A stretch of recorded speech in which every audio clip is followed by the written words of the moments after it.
Μια χαρά, ladies and gentlemen. Την κοπάνισα πάλι, δεν αντέχεται αυτή η καραντίνα. Ήθελε η μάνα μου κάτι δουλειά στο σπίτι και έβγαλα τη μηχανή πάλι να κάνω μια βόλτα, γιατί θα σκουριάσουν όλα, να πούμε, και εμείς μαζί και τα μηχανήματα. Πήρα και τις κάμερες, βάζω και βγάλω καμιά φωτογραφία, να μην ξεχνιόμαστε.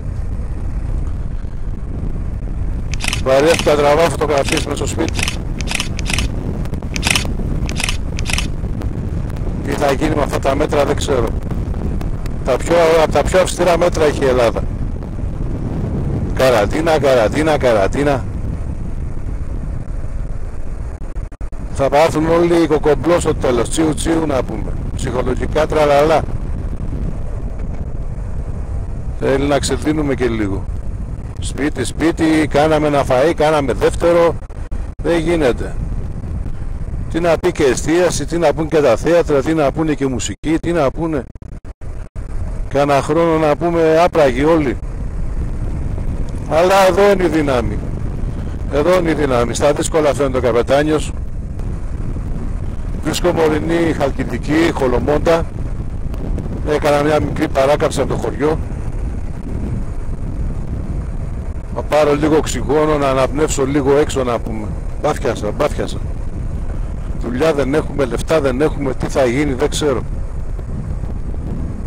Από τους 12 μήνες, τους 6 είμαι κλειστός. Τι μαγάζι να κρατήσεις. Εδώ μπροστά μου έχω και τα παιδιά.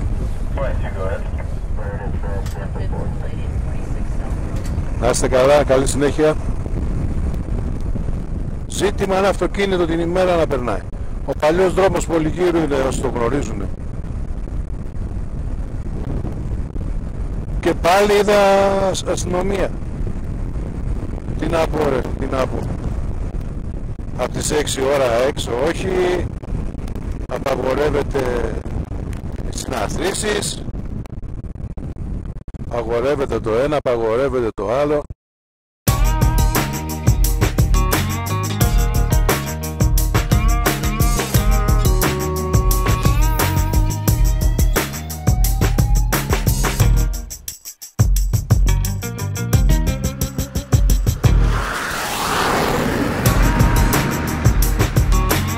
Εδώ κάποτε υπήρχε γέφυρα. Πω. Και σιδερένια τώρα τι έχει γίνει.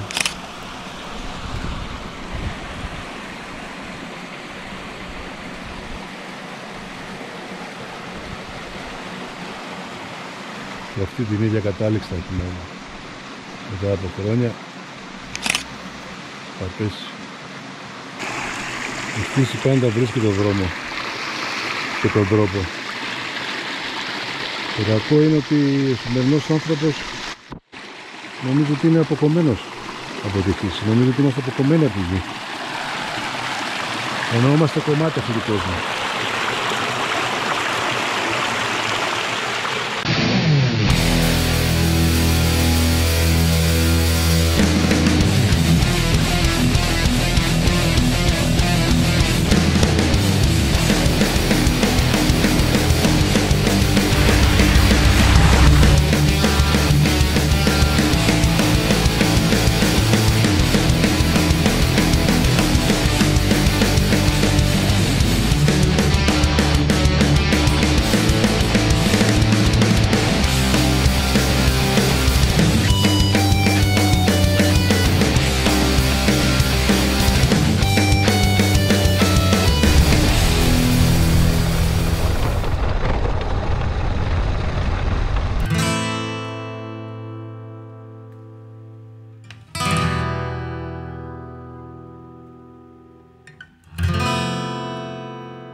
βγεις λίγο έξω και ανοίγει η ψυχή σου να